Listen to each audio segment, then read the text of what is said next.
Subaru key fobs use advanced security with rolling codes to prevent unauthorized access and theft.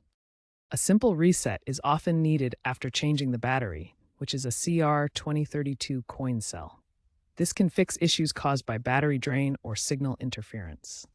To perform the reset, cycle the ignition from off to on. Repeat this 10 times within 15 seconds while pressing the lock button on the key fob.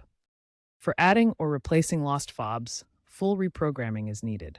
This is typically done at a Subaru dealership due to security requirements and specialized tools.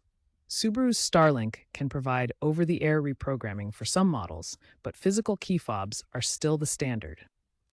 Remember, incorrect reprogramming attempts can lock out your vehicle. Always consult your owner's manual before attempting any resets or programming. Basic key fob resets are often DIY-friendly, involving simple ignition cycling or battery replacement. However, full reprogramming typically requires professional tools, especially for models like the 2020 Plus Legacy that need an OBD2 scanner.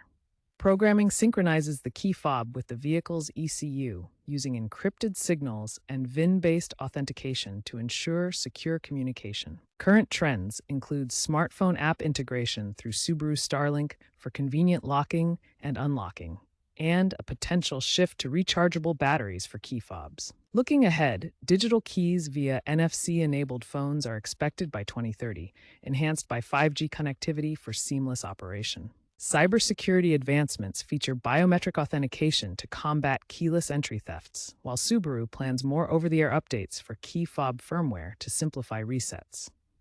Dealership programming costs range from $100 to $200, making DIY methods preferable when possible. Always consult your owner's manual or a professional to avoid vehicle lockouts or security breaches.